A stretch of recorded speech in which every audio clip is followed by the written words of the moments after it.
Huwag mong dungisan ang tubig ng binyag ng kasinungalingan mo. Isang malakas na sampal ang umalingaw-ngaw sa loob ng simbahan ng Cebu.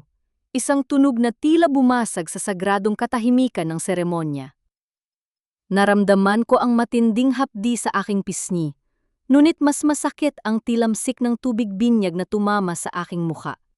Ang tubig na dapat ay simbolo ng bagong buhay, ngayon ay naging mansa ng aking kahihiyan. Ang ina ng sanggol na aking pinaghandaan, si Lian, ay nanginginig sa galit habang itinuturo ako sa harap ng lahat ng mga ninong, ninang, at mga deboto. Magnanakaw ka? Ipinagpalit mo ang anak ko sa iba dahil lang sa pera? Sigaw ni Lian, at ang bawat salita niya ay tila mga patalim na sumusugat sa 30 taon ng danggal ko bilang isang lisensyadong midwife. Nanigas ako sa aking kinatatayuan. Sa loob ng 3 dekada, ang aking mga kamay ang unang sumasalo sa bawat iyak ng sanggol sa aming barangay. Ngunit sa sandaling ito, tila nakalimutan ng mundo ang lahat ng aking kalinga. Ang kaisa-isang bagay na kumuha sa aking atensyon ay ang kanyang asawa si Rafael. Nakatayo siya sa gilid, hindi upang protektahan ako, kundi upang itutok ang kamera ng kanyang mamahaling telpon na sa aking muka. Nakita ko ang mabilis na paggalaw ng mga daliri ni Rafael sa screen, isang live stream na may pamagat na ang katotohanan sa likod ng midwife na si Amada. Lumingon ako sa aking anak na si Olan, umaasang makakakita ng kahit kaunting habag. Ngunit ang mga mata ni Olan ay kasing lamig ng marmol na sahig ng simbahan. Walang imik ang aking anak. Nakatitig lamang sa akin ng may halong pagdidiri at pagkalkula. Doon, sa gitna ng usok ng insenso at bulong ng mga tao, natanto ko ang isang nakapanging ilabot na katotohanan. Ibinenta na nila ako kapalit ng isang tahimik na buhay na wala ako sa kanilang paningin. Dahan-dahan kong inayos ang aking damit. Hindi ako yumuko, hindi ako umiyak. Alam ko ang bigat ng hiya sa kulturang ito. Ngunit alam din ko ang bigat ng katotohanan. Katotohanan na magpapalayo sa atin. Mahinahon ngunit mariin kong wika, sapat na upang marinig ng mga taong nakapaligid sa akin. Ngunit ang aking boses ay nalunod sa malakas na hiyawan ng mga tao na nagsimula ng maglabas ng kanilang saril mga telepono upang makiusyoso. Pagdating sa bahay, hindi pa man nakakatungtong si Rafael at Lian sa loob, hinarangan na nila ang aking daan. Ang bawat yabag ng kanilang mga sapatos sa semento ay tila isang babala ng aking pagbagsak. Nay, hindi na po kayo pwedeng pumasok. Wika ni Rafael nang may paimbabaw na kalinga. Inihanda na namin ang papeles ng pagpapawalang bisa ng iyong pamamahala sa klinika. Pirmahan mo na ito para hindi na lumala pa ang gulo sa barangay. Tinitigan ko ang aking anak. Ang lalaking inaruga ko.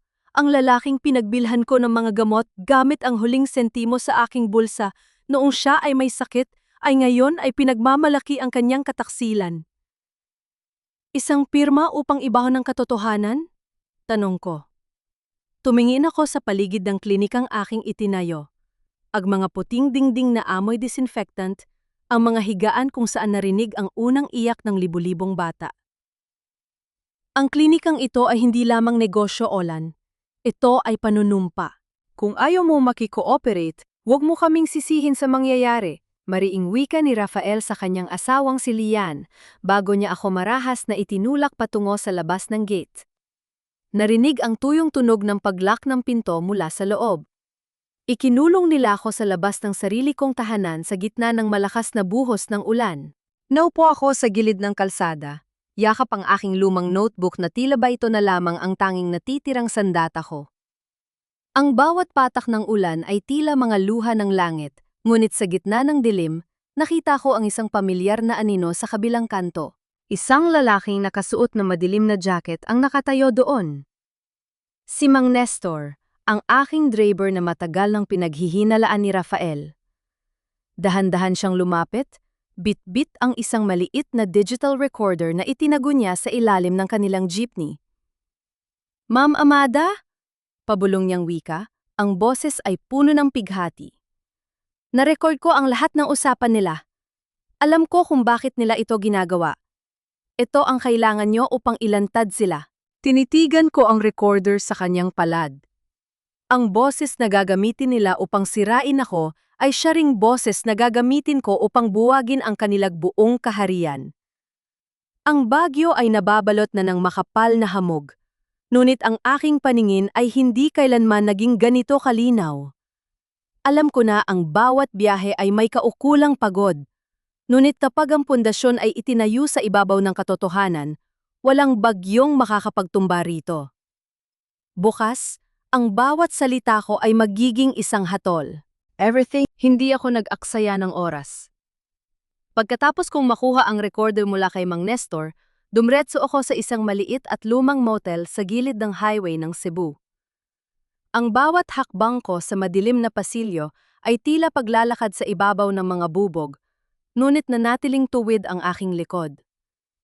Dito, sa loob ng isang silid na amoy amag, sinimulan ko ang aking audit sa sarili kong pamilya.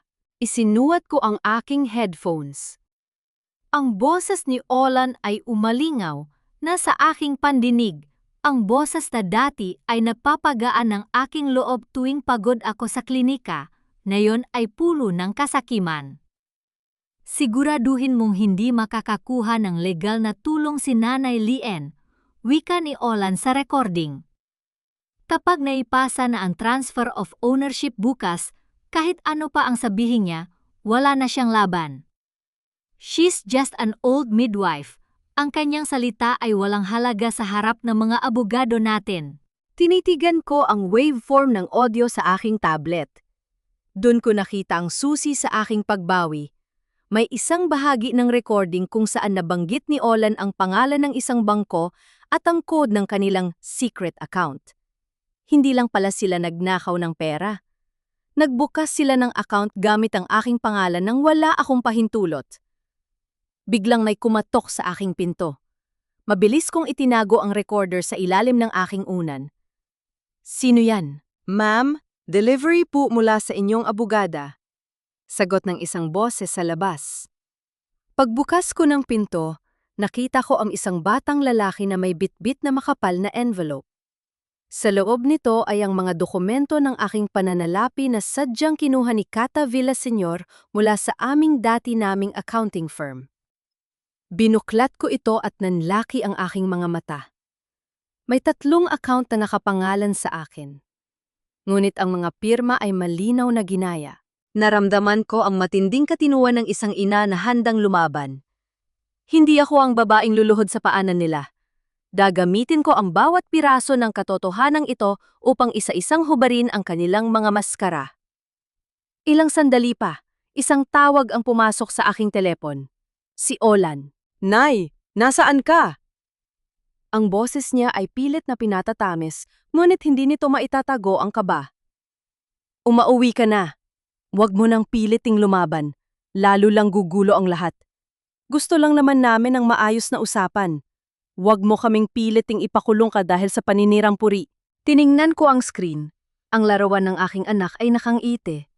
Ngunit ang aking mga mata ay naging kasing lamig ng bakal. Olan, ang bawat kalsadang nilakaran mo upang manlinlang, ako ang nag-layout noon. Huwag mo akong subukan. Ibinaba ko ang tawag at mabilis na nag-compose ng email kay Kata. I have the ledger. I have the audio. At nahanap ko na rin ang link ng kanilang dummy account sa bangko. It's time for the final audit. Habang nakaupo ako sa madilim na silid, naramdaman ko ang marahas na pagpintig ng aking dibdib. Ang bawat minuto na lumilipas ay isang pagkakataon upang bumawi. Hindi ako magpapatalo. Hindi ko hahayaang ang pangalang Amada na matagal kong iningatan ay mabahiran ng kasinungalingan ng aking sariling anak. Sa labas ng bintana, nakita ko ang dambuhalang truck ng aking dating klinika na nakaparada sa tapat ng bahay ni Olan. Nagbabawas sila ng mga gamit. Ang mga kagamitang medical na dapat ay para sa aking mga pasyente. Ituloy ang plano, Kata. Bulong ko sa aking sarili. Bukas, ang binyag na inihanda nila para sa kanilang kasakiman ang magiging entablado ng kanilang pagbagsak. Ang gabi sa motel ay tila walang hanggan. Habang nakaupo ako sa madilim na sulok ng aming silid, Binabasa ko ng paulit-ulit ang mga dokumentong ipinadala ni Kata. Ang bawat numero sa account statements ni Olan ay tila mga sugat na humahap di sa aking balat. Hindi lamang pera ang ninakaw niya. Ninakaw niya ang tiwala ng isang inang nagbigay ng lahat.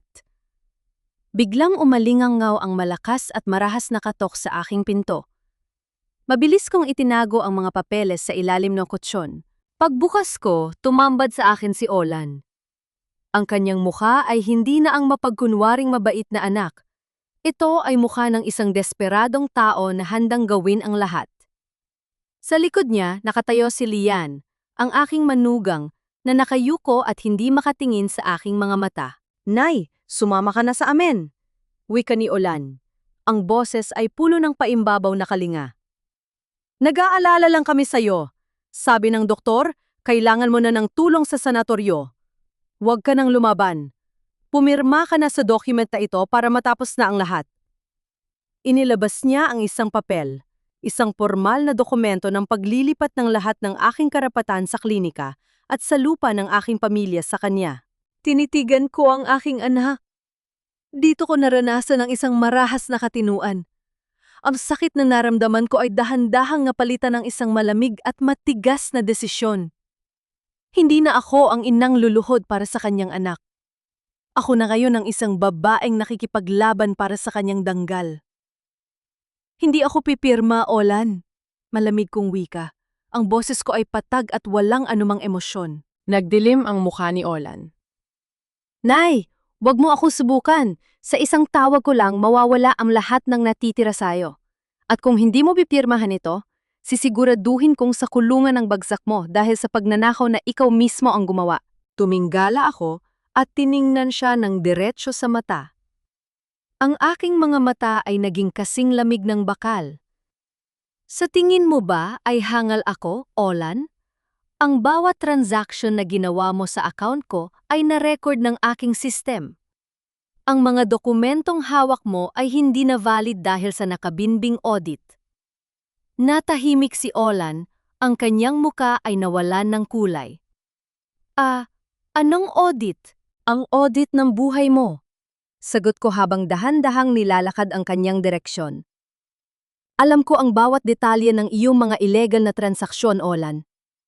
Ang bawat sentimong kinuha mo sa akin ay magiging rehas mo sa bilangguan.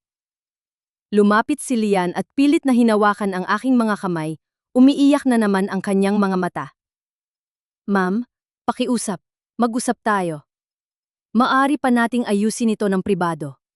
Huwag yun na kaming idaan sa korte. Tinitigan ko ang aking manugang. Ang kanyang mga luha ay walang anumang halaga sa akin. Ang kanyang hiya ay hindi na sapat upang takpan ang kanilang mga kasalanan. Tapos na ang pribadong usapan, Lian, matatag kong wika. Ang bawat pagkakamali ay may kaukulang kabayaran, at ang sa inyo ay malapit na. Bago pa man makapagsalita ang dalawa, narinig ko ang mabilis na tunog ng mga yabag sa pasilyo. Ang mga gwardiya ng motel na nabayaran ni Olan ay dahan-dahang lumalapit sa aming pinto. Ngunit bago pa man sila makapasok, isang pamilyar na boses ang bumasag sa katahimikan. Pulis! Huwag kayong gumalaw! Naramdaman ko ang marahas na pagpintig ng aking puso. Ito na ang hudyat.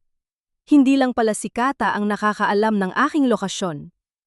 Ang federal na pulis, sa ilalim ng direktang utos ng hukom, ay dumating upang arestuhin sina Olan at Lian sa akto ng pagpilit sa akin. Tumingin ako kay Olan habang unti-unting nilalapat ng mga pulis ang bakal sa kanyang mga pulso. Ang kanyang mapagmataas na mukha ay tuluyang naglaho, napalitan ng isang mukhang puno ng pait, takot at kahihiyan. Sa gitna ng kaguluhan, nakita ko si Lian na nakaluhod sa sahig. Umiiyak habang ang mga pulis ay pinalilibutan silang galawa. Walang anumang habag sa aking mga mata habang tinitingnan ko ang kanilang pagbagsak. Ang bawat pagkakanulo na kanilang ginawa ay naging isang pader na hindi na nila kayang akyatin. Ang gabi ay tila bumabawi sa lahat. Ang bawat lihim na iniladlad nila ay naging daluyan ng aking muling pagkabuhay. Pagkatapos ng gabing iyon, ang katahimikan ng aking silid ay tila nagbago ng timpla. Hindi na ito amoy ng pait o ng takot, kundi amoy ng hustisya na dahan-dahang nalalasahan. Ngunit alam kong ang pagkakadaikip kina Olan at Lian ay panimula pa lamang ng isang mas malaking digmaan. Ang mga dokumentong nakuha namin ni Kata ay hindi lamang sapat upang sila ay ikulong. Sapat din ito upang ilantad ang buong network ng kasakiman na matagal nang nagpapahirap sa aming probinsya. Kinabukasan, tumungo ako sa Regional Trial Court.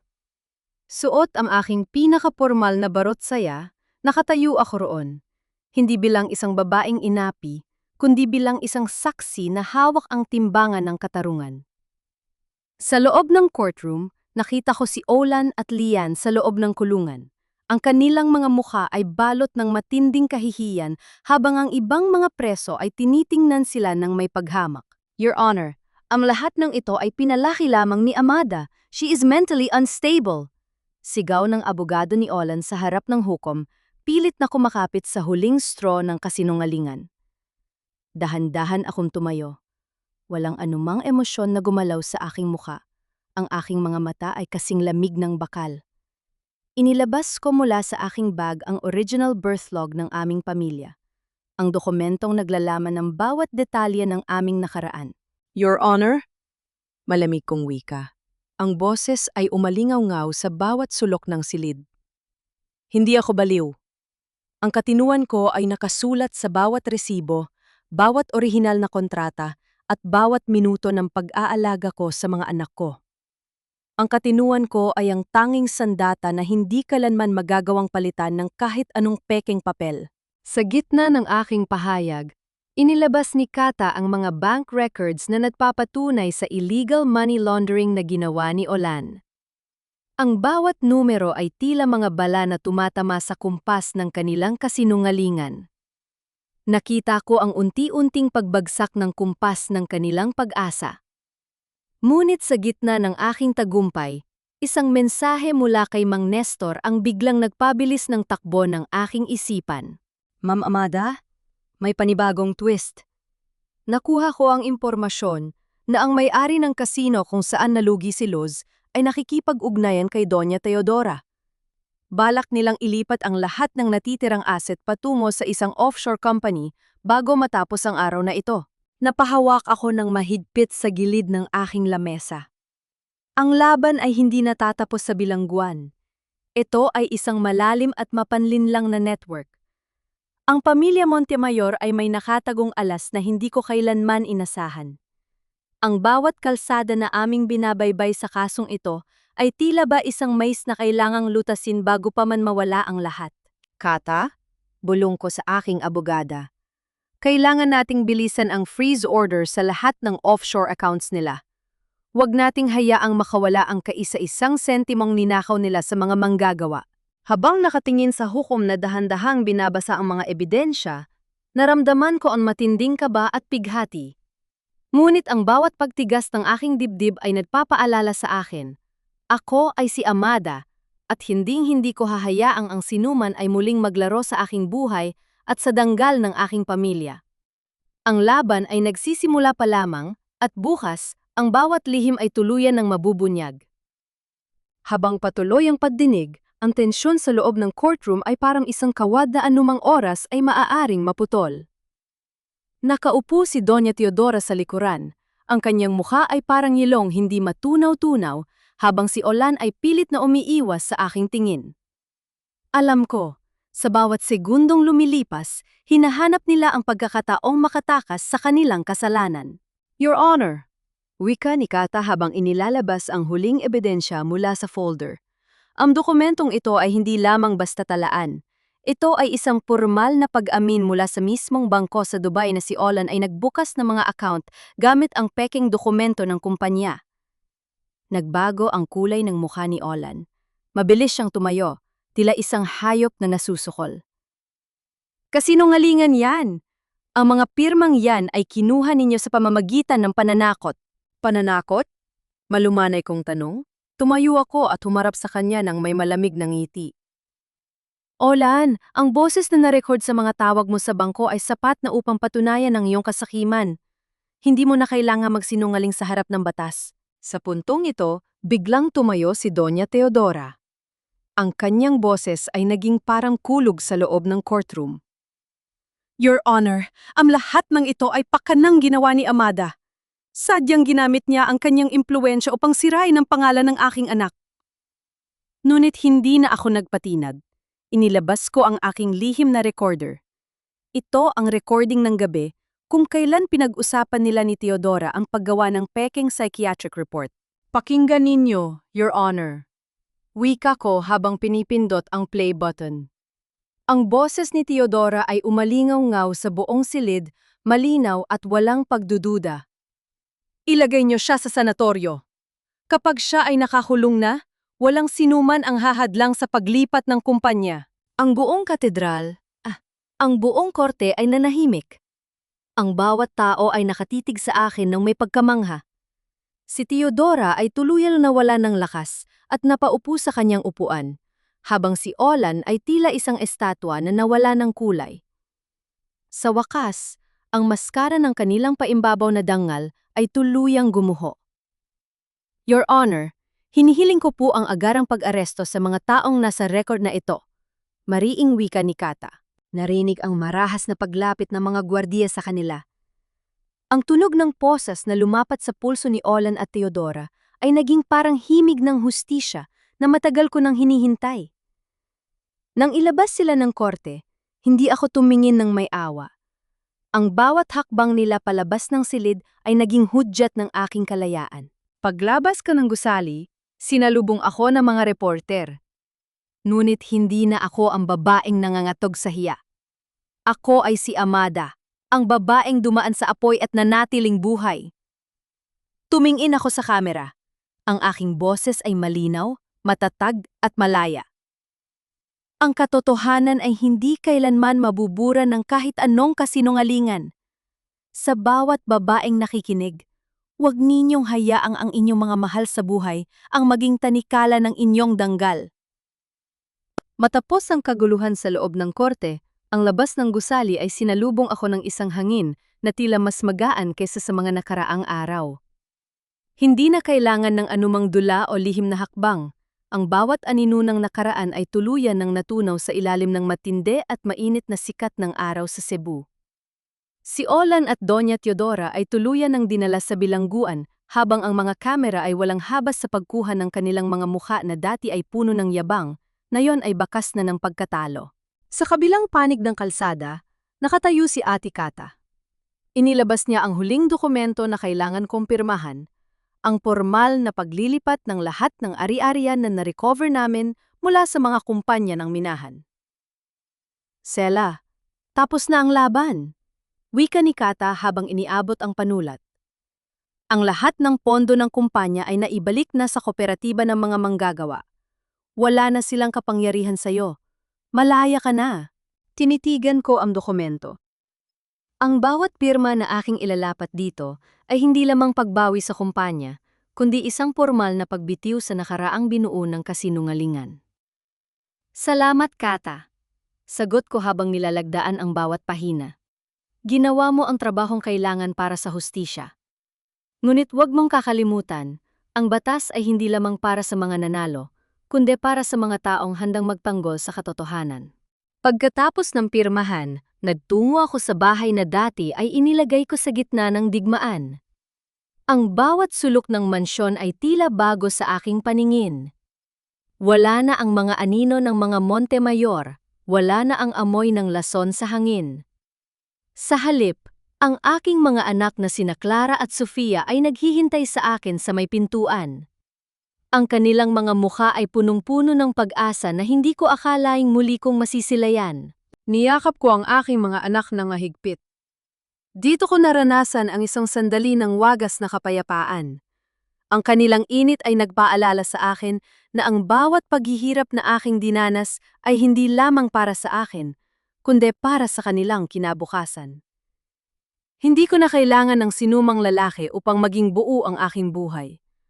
Ang aking danggal ay hindi na nakadepende sa kung sino ang asawa ko, kundi sa kung sino ako kapag walang sinuman ang nakatingin. Sa gabi ng aking paglaya, naupo ako sa beranda habang pinagmamasdan ang mga bituin sa langit.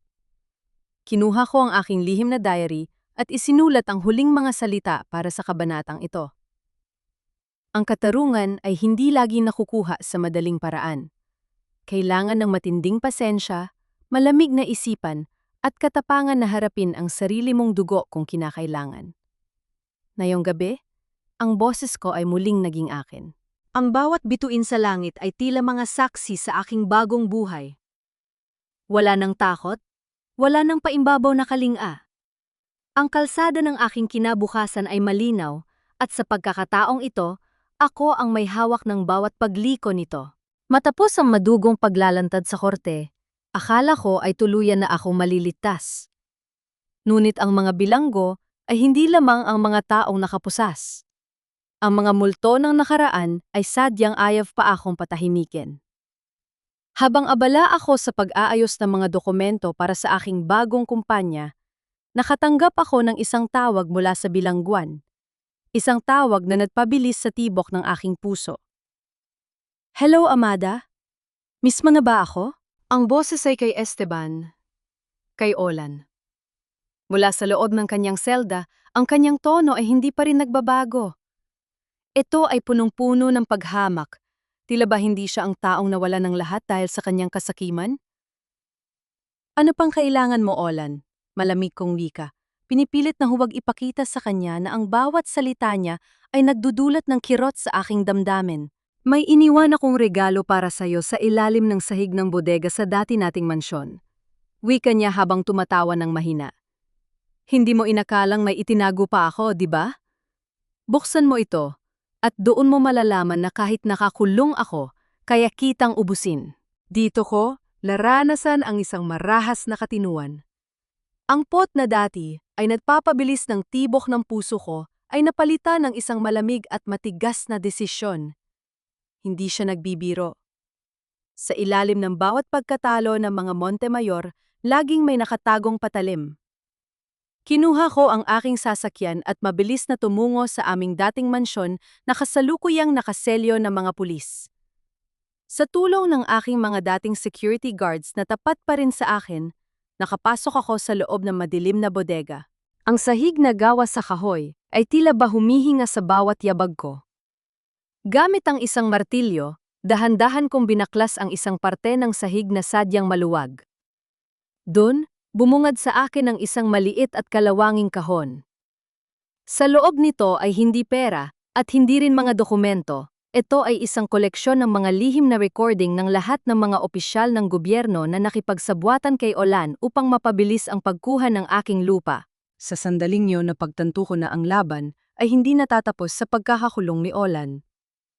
Ang mga taong nasa likod niya, ang mga totoong nagpatakbo ng sistema ng korupsyon sa aming bayan, ay kasalukuyan pa ring nakaupo sa kanilang mga trono. Naramdaman ko ang matinding kaba at pag-aalinlangan. Kung ilalantad ko ang mga dokumentong ito, hindi lang si Olan ang aking kakalab, kundi ang mismong sistema ng husti sa aking bayan. Tinitigan ko ang laman ng kahon. Ang bawat pangalan na nakalista rito ay ang mga taong dapat ay nagtatanggol sa amin. Isang malalim na paghinga ang aking pinakawalan sa gitna ng madilim na bodega.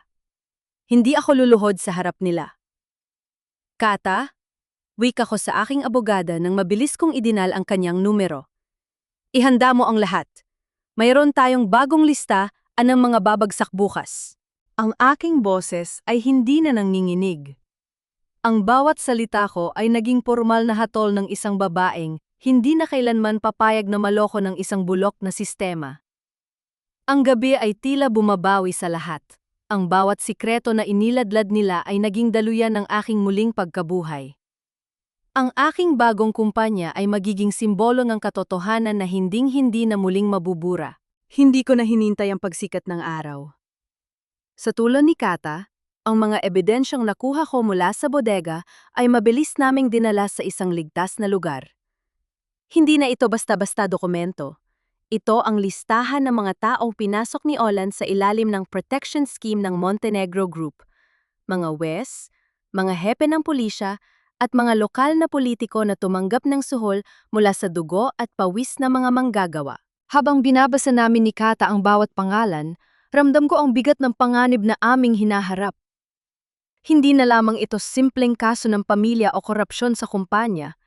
Ito ay isang malawakang sabwatan na sumasaklaw sa buong lalawigan. Sila, kapag inilabas natin ang mga pangalang ito, hindi na lang si Olan ang makakalaban natin. Seryosong babala ni Kata habang iniskan ang mga dokumento. Ang buong sistema ay magsasagawa ng paraan upang patahimikin tayo. Maari kang mawala ng lahat ng natitira sa'yo. Tumingin ako sa kaniya. Ang aking mukha ay nanatiling patad, kasing lamig ng bakal na nakatago sa loob ng aking dibdib. Wala na ang takot na dati ay pumipigil sa akin. Ang bawat sugat na iniwan ni Olan sa aking danggal ay nagbigay sa akin ng lakas na hindi kailanman kayang bilhin ng pera. Kata, hindi na ako ang babaeng nakayuko noon. Malamig kong wika. Ibinigay nila sa akin ang buhay na ito na puno ng pot, kaya't ibabalik ko sa kanila ang husti, siya na puno ng katotohanan. Ihanda mo ang bawat pahayag. Ipadala mo ang kopya sa bawat media outlet sa Manila, hindi lamang sa Iloilo. Habang abala si Kata sa pag-aayos ng mga legal na papeles, narinig ko ang mahinang pag-vibrate ng aking telepo. Isang mensahe mula sa isang hindi kilalang numero. Huwag kang magkamali, Amalia. Ang mga taong kasama sa listahang yan ay may kapangyarihang burahin ka sa mapa. Huwag mong pakialaman ang hindi mo sakop. Dahan-dahan kong inilapag ang aking telepo no sa ibabaw ng lamesa. Ang bawat titik ng banta ay tila isang marahang hampas sa aking katinuan, ngunit hindi ko ito hinayaang makapasok sa aking isipan. Ikinonekta ko ang aking laptop sa printer at sinimulang iprint ang bawat kopya ng affidavit. Sa gitna ng trabaho, pumasok si Gabriel sa aking silid. Ang kanyang mga mata ay nananatiling mapula sa pag-iyak, ngunit ang kanyang tindig ay nagpapakita na ng tunay na pagsisisi. Nay, nalaman ko po ang lahat tungkol sa mga dokumentong hawak nyo. Pabulong niyang wika habang lumalapit sa akin. Handa na po akong tumestigo. Alam ko na ang mga transaksyon ni Papa, at handa na akong ibigay ang lahat ng impormasyong alam ko kahit na ito ay maglalagay sa kanya sa habang buhay na pagkabilanggo. Tinitigan ko ang aking anak. Ang lalaking pilit na binuwag ng kanyang ama ay unti-unti nang muling nabubuo sa ilalim ng katotohanan. Ito ang huling pagkakataon mo, Gabriel. Seryoso kong wika. Ang bawat salitang bibitawan mo sa korte ay magtatakda kung anong klaseng lalaki ang magiging ikaw. Hand ka na ba? Tumango si Gabriel. Ang kanyang mukha ay puno ng matinding katinuan. Narinig ang tuyong tunog ng paglapat ng mga dokumento sa aking bag. Ang bawat pahina ay tila isang matalim na handa nang humiwas sa kabaong ng mga taong nagnakaw ng aking buhay. Bukas ng umaga, sa gitna ng pulong ng mga stockholder, ay hindi na lamang ako magpapakita bilang isang asawa na biktima. Ako ay lalabas bilang isang reyna ng husti, siya na may dalang katotohanan na hinding-hindi na muling mabubura. Ang gambuhalang pintuan ng ballroom sa aming kumpanya ay bumukas ng malakas, at ang tunog ng pagtama nito sa pader ay tila isang putok ng baril na nagpatigil sa lahat ng bulungan. Ang bawat pares ng mga mata sa silid ay mabilis na humarap sa akin. Sa gitna ng liwanag at ingay, humakbang ako papasok, hindi bilang isang babaeng inalipusta, kundi bilang ang tunay na may-ari ng lahat ng ito. Suot ko ang aking pinakamalinis na puting suit, ang aking ulo ay kalbo, ngunit ang aking tindig ay naglalabas ng kapangyarihang hindi kayang tibagin ng sinuman.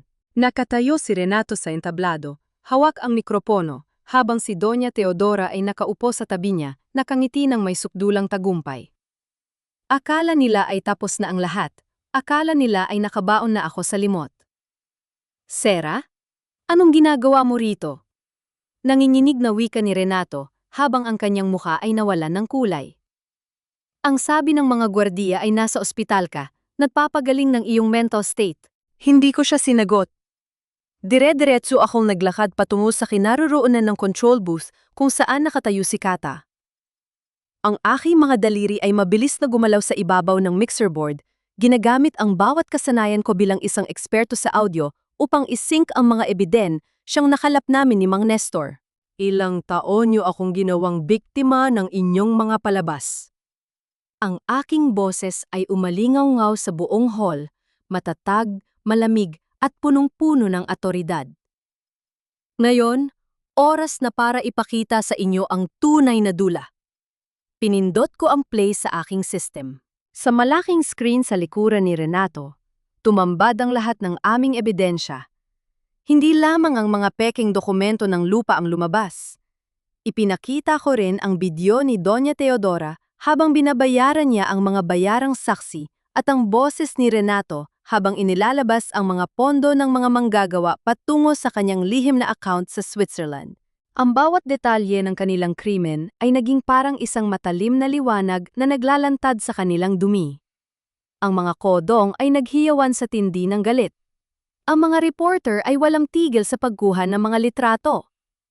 Ang maskara ng tagumpay na binuo ni Renato sa loob ng 10 taon ay tuluyan ng gumuho sa harap ng madla. Hindi ito totoo. Ginamit niya ang mga dokumento niyan upang sirain ako.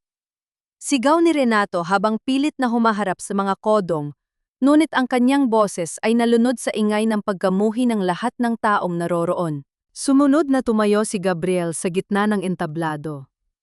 Ang kanyang mga mata ay puno ng pighati ngunit may matatag na paninindigan. Iniharap niya ang kanyang sarili sa harap ng mga pulis at ng mga reporter, inilabas ang kanyang sariling testimony at tungkol sa pagnanahaw ng kanyang ama. Ako ang anak na ginamit niya upang pagtakpan ng lahat. Wika ni Gabriel, ang kanyang tinig ay basag ngunit malinaw. Pinalaki ako sa kasinungalingan, pero hindi ko nahahayaang ang pangalan ko ang maging kasangkapan sa pang-aapi sa aking ina. Dito ko, naranasan ang isang marahas na katinuan. Ang bawat pighati sa aking puso ay naging isang matigas na bakal na humuhubog sa aking determinasyon. Tinitigan ko ang aking anak habang siya ay nagsasalita. Ramdam ko ang pagtubo ng isang bagong pag-asa. Ang pag-asa na ang katotohanan ay muling magiging pundasyon ng aming buhay. Narinig ang tuyong tunog ng paglapat ng bakal sa pulso ni Renato at Doña Teodora habang pilit silang dinadala ng mga pulis palabas ng hall. Ang kanilang mga sigaw ng pagbabanta ay nilamon na ng ingay ng mga taong nagagalak sa pagbabalik ng katarungan. Naiwan akong mag-isa sa harap ng entablado, suot ang aking puting suit na tila ba isang watawat ng aking kalayaan. Tapos na ang dula nila. Nagsisimula na ang tunay na buhay ko. Ang bawat yabag ng aking sapatos sa tiles ng ballroom ay tila musika ng katarungan. Ngunit ang huling kabanata ng laban na ito ay hindi matatapos sa pagkakakulong lamang nila. Pagkatapos mailabas ang mga bilanggo, mabilis kong tinungo ang opisina ng aking abogada na si Kata. Ang lahat ng nakumpiskang ari-arian ni Renato, ang bilyong pisong pondo at ang mga lupain sa Bulacan ay dahan-dahan naming inililipat sa ilalim ng kontrol ng mga manggagawa. Sela, legal na sa iyong lahat. Wika ni Kata habang inilalapag ang huling dokumento. Ang kanyang boses ay seryoso, ngunit may bakas ng matinding respeto. Ang bawat sentimo na ninakaw nila ay naibalik na sa kooperatiba. Wala na silang kapangyarihan sa iyong buhay. Tiningnan ko ang mga papel. Ang bawat pirma na aking ilalapat dito ay hindi lamang pagbawi sa kumpanya, kundi isang pormal na pagbitiw sa nakaraang binuo ng kasinungalingan. Pinirmahan ko ang lahat ng kailangang papeles upang ilipat ang bahagi ng ari-arian para sa mga manggagawang pinagkaitan ng karapatan, tinutupad ang aking pangako na hindi ako magiging katulad ng mga taong sumira sa akin. Sumunod na hinarap ko ang hatol ng korte para sa aking asawang si Renato at kay Doña Teodora. Sa kabila ng kanyang pakiusap at pagmamakaawa, hindi ako nanghina. No toxic forgiveness. Hinatulan sila ng habambuhay na pagkabilanggo para sa kasong qualified theft at attempted murder. Nang kargahin sila ng mga pulis patungo sa selda, umiwas ako ng tingin. Ang bawat pagkakanulo ay may kasamang matinding parusa na kailangan nilang bayaran ng buo. Kinahaponan nagtunggo ako sa sapa sa likod ng aming dati naming bakuran sa Laguna. Hinubad ko ang aking mamahaling singsing ng kasal na may dambuhalang diamante, ang singsing na ipinangako ni Renato na magtatali sa aming habambuhay. Dito ko naranasan ang isang malamig na kapayapaan. Ang marahang paghimas ko sa aking daliri na wala ng suot na singsing ay nagbigay sa akin ng pakiramdam ng tunay at malinis na kalayaan. Walang bakas ng sugat. Walang bakas ng dumi ng kanilang pagmamahal na nakabatay sa pandilin lang. Itinapon ko ang singsing sa gitna ng sapa. Narinig ko ang mahinang paglapat ng ginto sa ibabaw ng malalim na tubig bago ito tuluyang lumubog at naglaho sa ilalim ng madilim na ilog nang walang anumang panghihinayang.